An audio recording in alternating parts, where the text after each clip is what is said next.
Escapando das fortalezas de Mamon. Pastor Wagner Reis. Capítulo 1. Deus não é o dono do ouro e da prata. Minha é a prata e meu é o ouro, diz o Senhor dos Exércitos. Ageu 2:8. Estamos acostumados a usar o termo Deus é o dono do ouro e da prata, mas segundo o verso acima estamos errados. Deus não é o dono do ouro e da prata, mas o dono da prata e do ouro. Uma sutil desordem no versículo coloca toda a sua interpretação em risco. Você está achando que neste momento não faz diferença alguma, desde que reconheça como supridor da sua vida. Todavia, para que sejamos obedientes a Deus de verdade, sem permitir que o amor ao dinheiro, que é a raiz de todos os males, tome conta dos nossos pensamentos e de nossa alma, mesmo sendo participantes do reino de Deus, é preciso colocar as coisas nos seus devidos lugares, porque o amor ao dinheiro é a raiz de todos os males, e nessa cobiça, alguns se desviaram da fé, e se transpassaram a si mesmos com muitas dores. 1 Timóteo 6:10. Primeiro, para nossa melhor elucidação, vamos saber o que representa para Deus a menção desses dois elementos nessa ordem específica. A prata. Abrão era muito rico em gado, prata e ouro. Abrão levou consigo a Sarai, sua mulher, e a Ló, filho de seu irmão, e todos os bens que haviam adquirido, e as suas almas lhe acresceram em Harã. E saíram a fim de irem à terra de Canaã, e à terra de Canaã chegaram. Gênesis 13:2-5. Ao passarem, os negociantes midianitas tiraram José alçando da cova e venderam-no por 20 ciclos de prata aos ismaelitas, os quais levaram para o Egito. Gênesis 37:28. Dará a cada um ao ser alistado meio ciclo, segundo o ciclo do santuário. Este ciclo é de 20 geras, meio ciclo é a oferta ao Senhor. Todo aquele que for alistado de 20 anos para cima dará a oferta ao Senhor. O rico não dará mais, nem o pobre dará menos do que meio ciclo. Quando derem a oferta ao Senhor, para fazerem expiação por vossas almas. E tomarás o dinheiro da expiação dos filhos de Israel, e os designará para o serviço da tenda da revelação, para que sirva de memorial a favor dos filhos de Israel, diante do Senhor, para fazer expiação por vossas almas. Êxodo 30:13-16. Disse mais o Senhor a Moisés: Fala aos filhos de Israel e dize-lhes: Quando alguém fizer ao Senhor um voto especial que envolve pessoas, o voto será cumprido segundo a tua avaliação das pessoas. Se for um homem desde a idade de 20 até 60 anos, a tua avaliação será de 50 ciclos de prata, segundo o ciclo do santuário.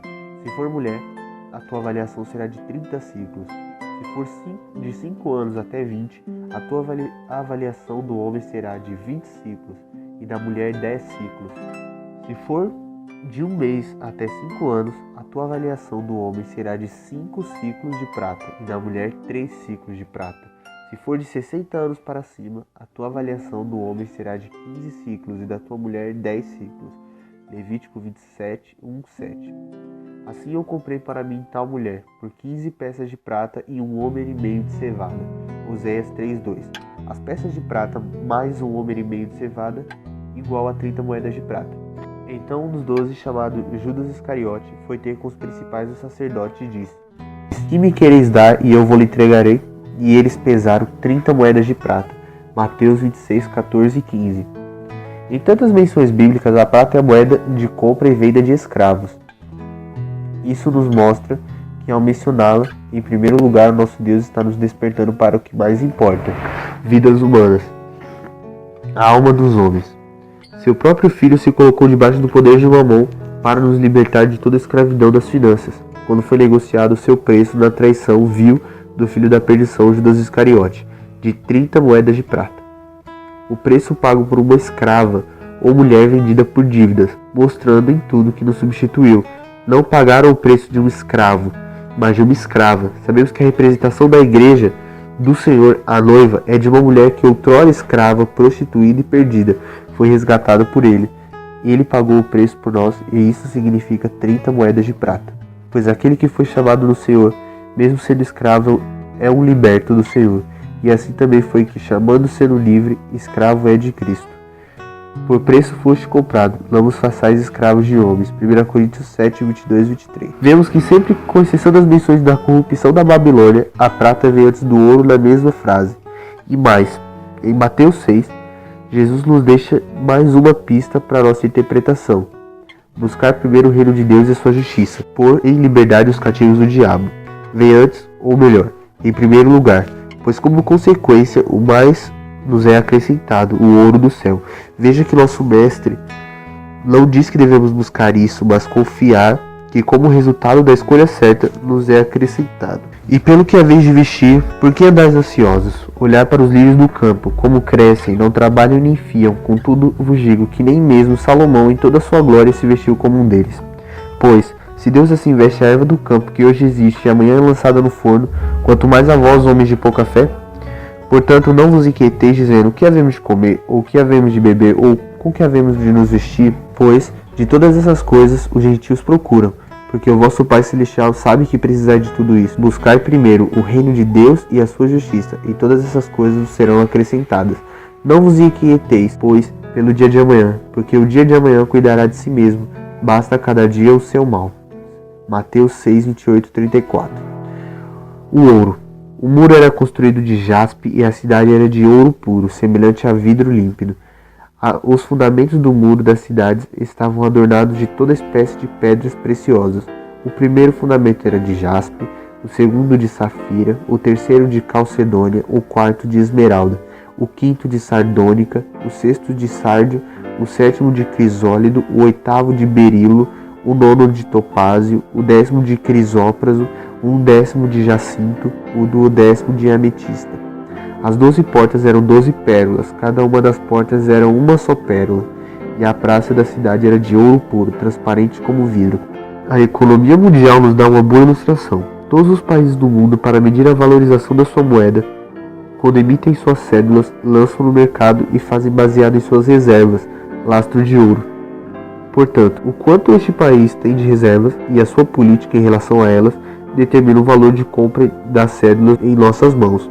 Então, um país sem reservas estaria falido e atolado em dívidas e inflação, comprometendo o poder de compra da população. Serviços essenciais como saúde, etc., baixando cada vez mais o seu padrão de qualidade de vida.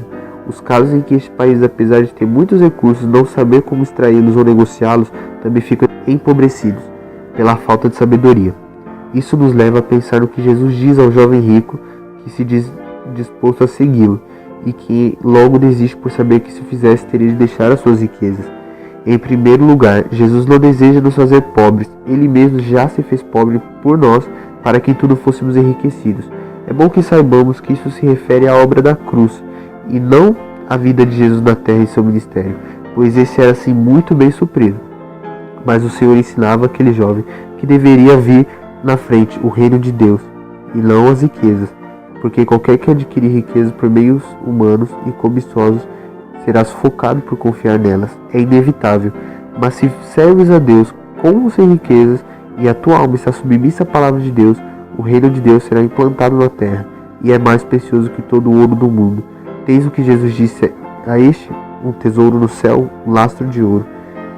É bom lembrar que sempre que lemos sobre a cidade celeste nos salta aos olhos a frase: a praça da cidade é de ouro puro, sem falar nas pedras preciosas e pérolas mencionadas na confecção dos seus portões. Jesus está dizendo: cuidem da minha obra, os seus recursos serão como prata para a compra de escravos que estão no mundo. Quando precisarem de algo, saibam que eu sou o vosso provedor.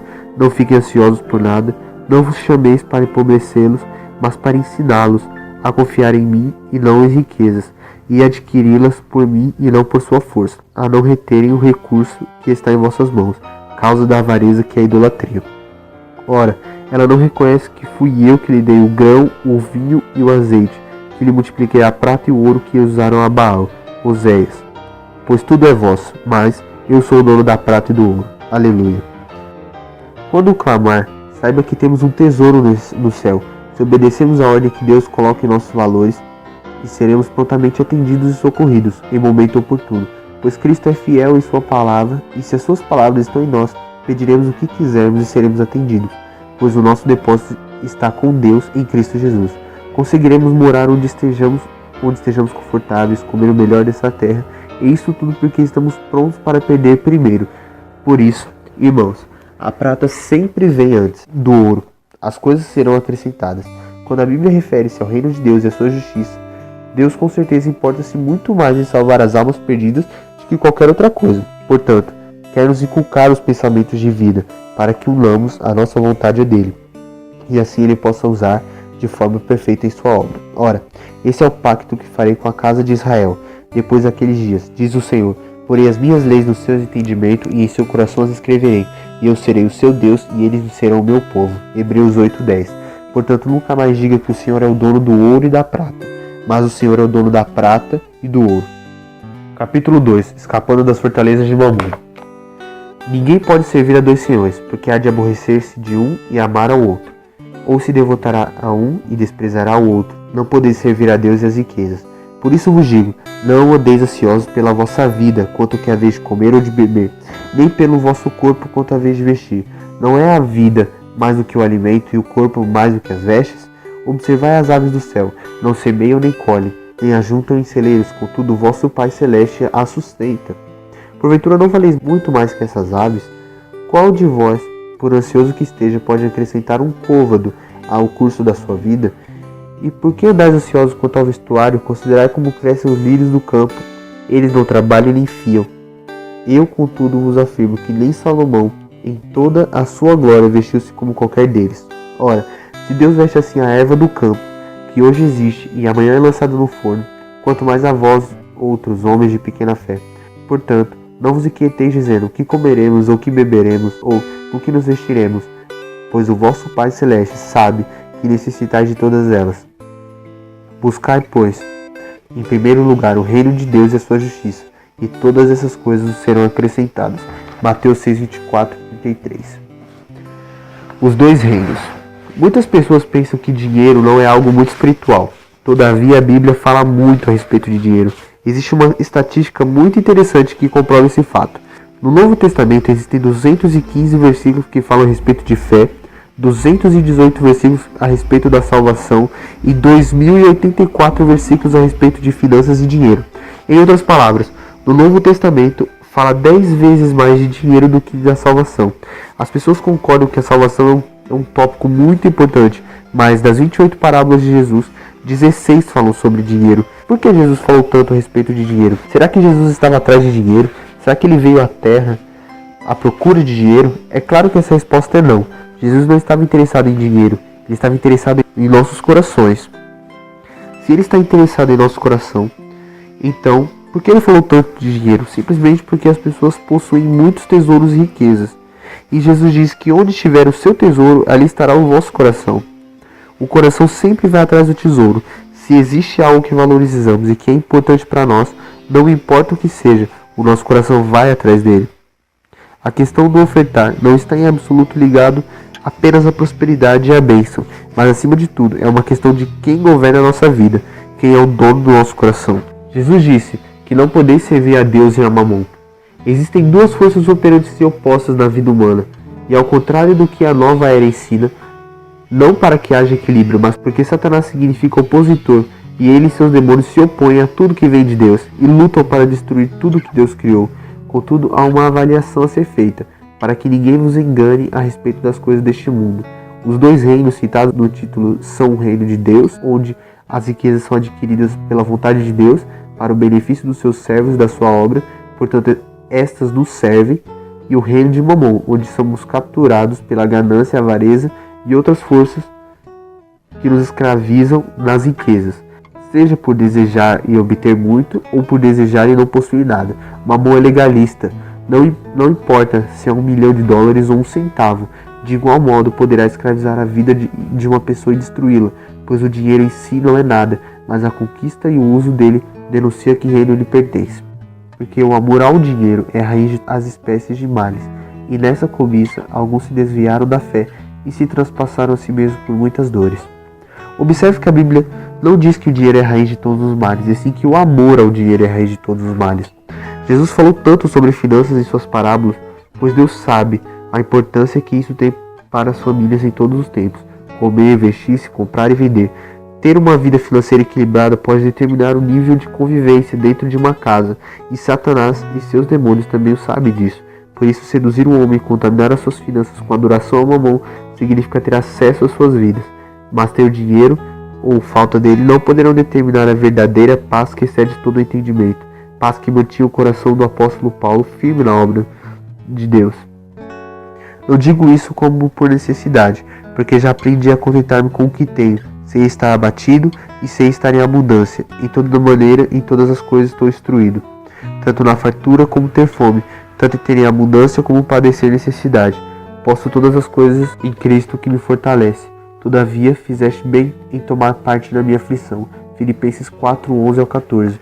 Reino de Deus: amor, ágape, fé, confiança, dar e receber, multiplicação, planejamento de Deus, investimento, missões, estabilidade, integridade de caráter, alegria de Deus. A dívida de Deus é o amor. Romanos 13, 8. Reino de Mamon: idolatria, egoísmo, ansiedade, medo, comprar e vender, roubo, juros, aplicações, avareza, insegurança, suborno, insatisfação, dívidas financeiras e materiais. Origem do nome Mamon e sua categoria. A palavra usada no grego traduzida como riquezas neste texto é Mamon. Ela não significa literalmente riquezas ou dinheiro. Jesus nesse texto está falando sobre duas coisas opostas. De um lado Deus e do outro lado Mamon. Desta forma, se você serve a Deus, não pode servir a Mamon, e se serve a Mamon, não poderá servir a Deus. São dois pólogos antagônicos, opostos entre si. Assim, se Mamon significasse dinheiro, não poderíamos servir a Deus. Ter dinheiro ou uma conta no banco seria algo pecaminoso. Jesus nunca nos proibiu de ter dinheiro, por isso não penso que Mamon significa dinheiro. Nos dias de Jesus existia o povo filisteu. Sabemos que todos os povos que haviam na terra de Canaã adoravam muitos deuses falsos, e os filisteus eram um deles. Os moabitas adoravam a Moloque, outros a Dagon, outros a Baal e a Astarote, mas os filisteus adoravam a um deus chamado Mamon. Era o deus a quem eles oravam buscando prosperidade. Atrás de todos aqueles deuses haviam espíritos demoníacos. Esses espíritos trabalhavam por detrás daqueles ídolos para desviarem as pessoas para longe de Deus. Esses espíritos queriam a lealdade do coração das pessoas, e por isso que Jesus disse: você não pode servir a Deus e a Mamon. É mais difícil para identificar esse demônio ou classificá-lo. Podemos simplificar definindo como um Deus estranho, mas por pesquisas mais recentes conseguimos verificar que não é apenas isso, porém uma potestade a serviço do próprio Satanás, para operar em oculto no mundo, cegando o entendimento e trazer maldições às nações. Mamon pode ser considerado uma potestade com atuação livre a todo o território mundial, diferente dos principados que têm um território definido. Não há representações em inscrições antigas ou modernas, não há estátuas definidas ou qualquer altar descrito para sua adoração. Parece confundir sempre que alguém tenta expô-lo. Contudo, a sua referência mais recente é encontrada na frase da Nova Era, que está em todos os lugares: é tudo e o nada. Mas adiante mostraremos a sua atuação nas sociedades secretas e o seu poder da atuação mundial. Características de Mamon como Deus das finanças. Mamon é um falso Deus. Mamon quer fazer acreditar que é mais que as riquezas, mas a fonte das riquezas humanas. Mamon é um falso Deus que tenta imitar a presença do próprio Deus verdadeiro. Observe como Mamon atua como um Deus estranho, tentando fazer aquilo que somente o Senhor poderia fazer em nossas vidas. É o Deus que dá falsa segurança. Há pessoas que se sentem seguros com dinheiro, mas não se sentem seguros com Deus apenas. Isso mostra quem é o Deus da sua vida. B. Um Deus que exige dos seus súditos santificação e dedicação. Você já reparou como se exige integridade e transparência daqueles que lidam diretamente com o dinheiro? Isso é porque Mamon é um Deus que exige santidade a ele. De quem você exige mais caráter, do tesoureiro ou do líder de visitação? Normalmente somos mais flexíveis com o caráter do líder de visitação, mas não aceitamos nenhum mínimo tropeço de um tesoureiro. Para mostrar que não servia a Mamon, Jesus escolheu Judas para ser o seu tesoureiro. Judas era ladrão. É como se ele dissesse: para Mamon eu dou o pior. C. Um Deus que exige o melhor. Você já percebeu que os executivos são sempre mais capazes e os mais bem treinados dentro da sociedade? Se alguém tão preparado vai ser um pastor, todos ficam abismados. Se mandarmos alguém se preparar tanto para servir a Deus, todos se escandalizam. O pensamento de Judas ainda prevalece hoje. É um desperdício gastar tanto com Jesus. D. Um Deus que determina o valor das coisas. Se tenho dinheiro, sinto que tenho valor. Se não tenho, sinto-me sem importância. A minha autoestima é proporcional ao dinheiro da minha carteira. Até o meu estado de humor depende do dia do mês. Quanto mais perto do dia do pagamento, melhor fica o meu humor. Se Mamon governa, determina o valor das coisas e das pessoas. E. Um Deus que exige temor. A maneira como Mamon governa é por meio do medo e da ansiedade. Com receio de ficar sem dinheiro e passar necessidade, as pessoas vivem atormentadas pelo medo de Mamon. Por que as pessoas perdem o sono à noite? Sobre o que elas ficam pensativas e muitas vezes ficam ansiosas? O dinheiro controla a maioria das pessoas. Mamon exige respeito. F. Um Deus que exige adoração. Talvez você diga que nunca adorou a Mamon, mas nós fazemos isso não com palavras, mas com atitudes. Mamon é um espírito atuante no mundo. Um crente jamais se dobraria diante de uma imagem. Então o maligno se esconde atrás de dinheiro para receber a sua adoração. É Mamon que decide se devo me casar? É Mamon quem decide se devo ou não ir a uma conferência abençoada? É Mamon quem decide se posso ou não ofertar? É Mamon quem decide como devo tratar cada pessoa? Mas a pior tragédia acontece quando Mamon começa a decidir como devemos fazer a obra de Deus. Se deixarmos de enviar missionários ou expandir a obra de Deus por causa de dinheiro, então vemos que não haverá mover de Deus naquela igreja. Vemos na Bíblia exemplos como o de José do Egito, Esther, Ruth, que não tinham dinheiro ou posição, ou se venderam às circunstâncias para conquistar posições e foram ricamente abençoados por Deus, com posição, bastante riqueza, casamentos e remissão de dívidas, sem se colocarem à disposição de Mamon. Precisamos muito mais da bênção de Deus do que do dinheiro do mundo, pois a bênção de Deus não acrescenta dores. Não deixe de colocar no altar de Deus os teus sonhos, aquilo que deseja o teu coração, pois a vontade do Senhor é que sejamos prósperos, para que a sua obra alcance as nações. Ainda que pareçam impossíveis, ainda que você não tenha dinheiro ou quem possa te suprir, o Senhor pode dar, se você crê, e comerá o melhor dessa terra. Nunca se entregue ao jogo do inimigo, nem acredite que só os ímpios prosperam, pois Deus tem milagres para os seus. Ele tira o lodo e faz assentar-se dos príncipes, te dá pés como os da corça, para que rapidamente chegue aos lugares altos e espaçosos. Salmos 18 e 19. E ainda que pareça que não há mais tempo para viver o melhor de Deus, o Senhor te restitui os anos consumidos pelo gafanhoto. Joel 2, 25 e 27. Se vós estiverdes em mim e as minhas palavras estiverem em vós, pedireis o que quiserdes e vos será feito. João 15, 7. Mamon é um Deus imundo. Pense na cédula que você está carregando. Pode ser um dinheiro que você carrega no seu bolso, que foi recebido por uma prostituta como pagamento por um travesti, pelos seus serviços sexuais, ou com pagamento de propina e corrupção.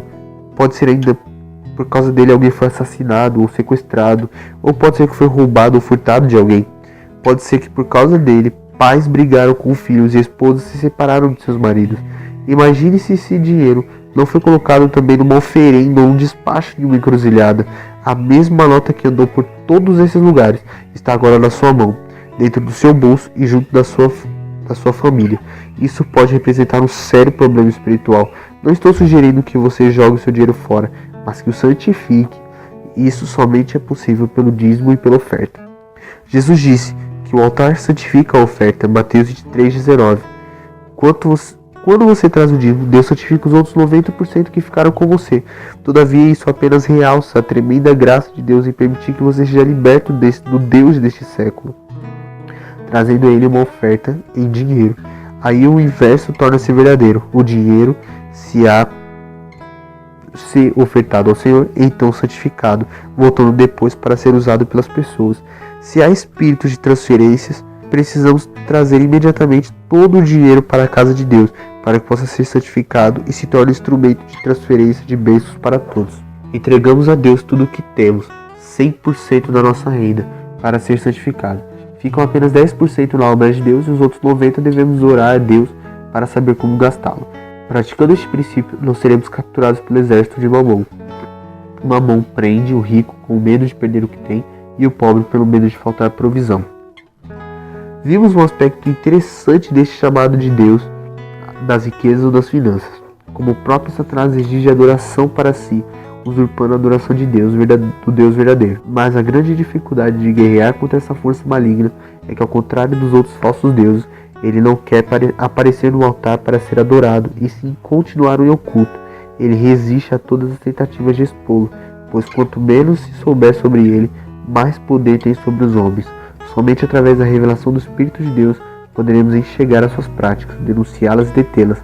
Você será alertado e espero não se deixe ser capturado por essas fortalezas. Por sinal, vale lembrar que não lutamos contra um demônio que sabendo sobre a sua origem. personalidade e área de atuação o desarmamos.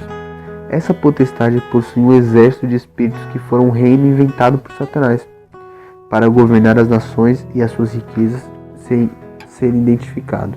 Motivos pelos quais Mamon mantém as pessoas aprisionadas e os sintomas das suas consequências.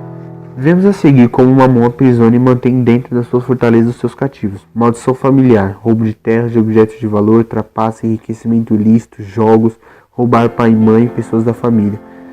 Maldição autoimposta, através de palavras. Exemplo, eu ganho uma mixaria, eu nunca vou ter nada mesmo, eu nasci pobre e vou morrer pobre. Sonegação de impostos, Jesus disse, dai a César o que é de César e a Deus o que é de Deus. A existência de caixa 2, trabalhos de feitiçaria feitos e enviados, fazer promessas para enriquecer, consultar horóscopo, ídolos, guias e outras coisas, o uso do dinheiro em casas lotéricas, jogos de carta, corridas de cavalos, casas de prostituição, oprimir empregados, os menos favorecidos, órfãos e viúvas, estar em defesa do seu próprio interesse, do dinheiro e não do próximo, dívidas, estar com o nome sujo no cartório, cheques sem fundo, cartões, participar de greves, pessoas que encabeçaram greves ou fizeram qualquer reivindicação injusta, apropriação indevida de qualquer coisa, como clipes de papel, elástico e envelopes, ser desonesto no troco, tornar-se devedor, mesmo na mínima quantia, não honrar as dívidas, não devolver o dízimo, ou dar ofertas, não ter sabedoria para dar, alimentar o ócio, plantar em terreno árido ou errado, devemos pedir a sabedoria de Deus para onde devemos plantar nossa semente. Subornos, desperdício, dinheiro, comidas, roupas, avalizar papéis, mentir, não cumprir com o compromisso, prometer e não cumprir, motivações erradas, querer barganhar com Deus ou chantageá-lo, querer levar vantagem em tudo. Como quebrar o poder de Mamon? Pedir perdão, renunciar aos vínculos com maldições, acertar com os credores, começa a negociar confiando em Deus e Ele vai prover a saída, dar dízimos, dar ofertas quando Deus lhe toca. Deus pode estar lhe preparando um grande milagre, dar com sabedoria, plantar em terreno fértil para colher, lei da semeadura, dar com alegria, fazer orçamentos dos gastos e o que restar colocar ao Senhor, agradecer a Deus pelo trabalho, saúde, pela família e pelo seu cuidado. Saiba que Jesus já pagou por toda a nossa liberdade quando entrou debaixo da autoridade de Mamon, sendo ele traído por 30 moedas de prata. Este valor era preço pago por um escravo. O escravo era vendido por 50 moedas de prata. Ele nos substitui pagando o preço da sua igreja, que era escrava de Satanás. Leia Oséias capítulos de 1 a 3. Quando Jesus ressuscitou, ele quebrou o direito de Mamon de nos escravizar. Jesus venceu o poder de Satanás de seduzir com as riquezas quando venceu a tentação no deserto. Por isso, tome posse da sua libertação financeira. Siga os princípios da palavra e nunca mais estará preso nas fortalezas de Mamon. O dinheiro é nosso escravo e não o nosso dono. O exército de Mamon: luxúria, avareza, ansiedade, depressão, ganância e miséria. O domínio dessa potestade sobre a natureza humana tem trazido toda a malignidade do reino de Satanás para os nossos dias. Como disse anteriormente, temos uma revelação de uma potestade, não um principado, quando nos referimos a Mamon, e de um reino muito bem organizado para seduzir e aprisionar nações pelo poder das suas riquezas. Destes espíritos, alguns se destacam como luxúria, avareza, ansiedade, depressão, ganância e miséria. Ansiedade e depressão aparecem de forma oportunista, para destruir as famílias, roubando-lhes a paz do dia a dia, causando separações, iniciando vícios e muito mais, tudo por falta de cumprir compromissos financeiros. O medo de ficar na miséria e perder tudo que se conquistou traz ainda espíritos de avareza para dentro das finanças, fazendo que as pessoas não sentirem nenhuma compaixão pelo próximo. Já a ganância está relacionada à luxúria, que sempre quer mais, sexo, consumismo, sensualidade, poder sobre as pessoas, quer comprar tudo e todos e satisfazer sempre seus desejos, que lhe não são insaciáveis, a qualquer preço. Isso leva ao vício de drogas, prostituição, roubo de dinheiro público, morte e todo tipo de violência. Eles aproveitam-se de portas de entrada que já citei aqui para operar com sedução e por causa dos pecados e iniquidades praticados, manter o império de Satanás. Mas para isso é que se manifestou o Filho de Deus, para desfazer as obras do diabo. Quem comete o pecado é do diabo, porque o diabo peca desde o princípio. Para isso, o Filho de Deus se manifestou, para desfazer as obras do diabo. 1 João 3,8. Destes espíritos do reino de Mamon a um com mais atuação nos dias de hoje, a luxúria, que segundo o livro de Batalha Espiritual de Matiko Yamashita, chama-se de Limael, que está incluído na categoria de anjo caído. Este se diz ser responsável por toda a sensualidade, orgia, prostituição, homossexualismo, consumismo e vícios no reino de Mamon. Diz que desde seus primórdios engana as nações como a Babilônia e Roma. Não seria difícil de igualar as nossas cidades de hoje a essas do passado, por isso é mesmo provável que esse anjo caído ainda esteja em plena atividade, até mesmo nas igrejas. Basta ligar a televisão para ver o império da sensualidade do dinheiro fácil, mas os filhos de Deus, a alegria do Deus vivo, não se prostrarão diante deste império, como foi no início com Daniel e seus companheiros, e com os primeiros cristãos que nas arenas de Roma morreram, mas não se renderam ao pecado daquela sociedades secretas. Neste tópico, vamos começar pela maçonaria. Esta ordem, é o que sabe, nasceu a partir de uma perseguição iniciada a um grupo militar que estava a serviço da Igreja Católica, levantado pelo Vaticano para proteger o caminho para Jerusalém, pois muitos peregrinos eram atacados durante o trajeto, assim também para proteger as ruínas do Templo de Salomão, daí o nome Guerreiros Templários. Estes enriqueceram subitamente, quase sem explicação, e guardavam supostos segredos que incomodariam o Vaticano. Com o passar dos séculos e por causa das perseguições na França, estes se tornaram uma ordem já conhecida por loja maçônica a partir de 1717. Maçom em francês quer dizer construtor ou pedreiro, por isso o símbolo do esquadro e do compasso com a letra G, a sétima letra do alfabeto, no meio. Este símbolo tem uma conotação sexual, e representa o ato sexual e também um falo e uma vulva, de forma rudimentar, a lâmina e o cálice. Há ainda mais a se dizer, contudo, não neste estudo, mas no próximo. Há ainda ordens como Illuminati, provavelmente a cabeça de todas as outras ordens controladas por Satanás, muito forte na Inglaterra, e a Rosa Cruz, e todas essas em comum na origem, o surgimento e a prática e o ensino de bruxaria e satanismo nas suas mais diversas formas de atuação em empresas, em entidades filantrópicas, em governos e através de seminários, teatro, exposição de arte e demais meios de comunicação e entretenimento, com o objetivo de detenção das riquezas e poder sobre as nações, todos seduzindo nessa ordem, mesmo que o início do recrutamento já estão nas mãos do exército de Satanás. O que realmente se incomoda é a presença cada vez mais nítida dessas forças nas grandes empresas de arte, cinema, entretenimento e alimentos. Parecem não se importar ou achar que não serão notados por ninguém, contanto, como a palavra diz, que o Deus desse século pegou o entendimento de muitos, eles têm mandado sinais que estão prontos para governar com o anticristo. Mais uma coisa em comum, o olho do mal, o olho que tudo vê. Ele está cada vez mais presente em anúncios, desenhos animados, filmes e rótulos de embalagem. Já se conhece o poder da feitiçaria em usar o olhar para amaldiçoar. Por isso, além de aparecer como um vigia que observa para manter os seus cativos sob o controle, amaldiçoa os cristãos que estão debaixo do jugo de Mamon. Mas contra esse povo não vale encantamento. Contudo, é importante que o cristão não se deixe ser capturado pela sedução das riquezas, para não ficar vulnerável a estes ataques.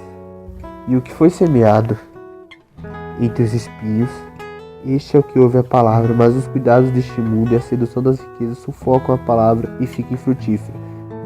Mateus 13, 22. Observe os desenhos animados como Monstros S.A., onde aparece o G da maçonaria e o símbolo M com o olho no meio, produzido pela Disney.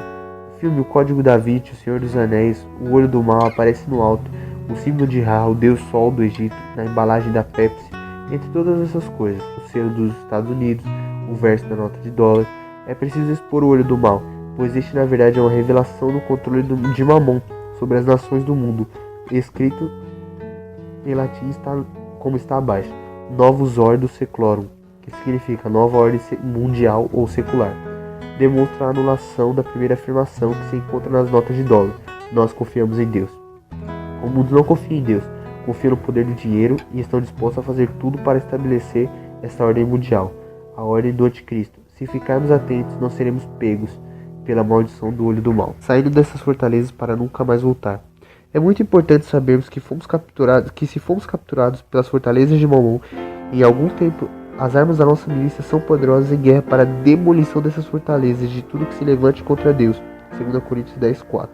Se estiver endividado, desempregado, falido ou perder oportunidades profissionais por falta de sabedoria, entre outras tantas coisas, amarre este valente com a esperança da palavra de Deus que nos fortalece, na certeza de que Deus perdoa nossos pecados até os nossos antepassados pela sua misericórdia.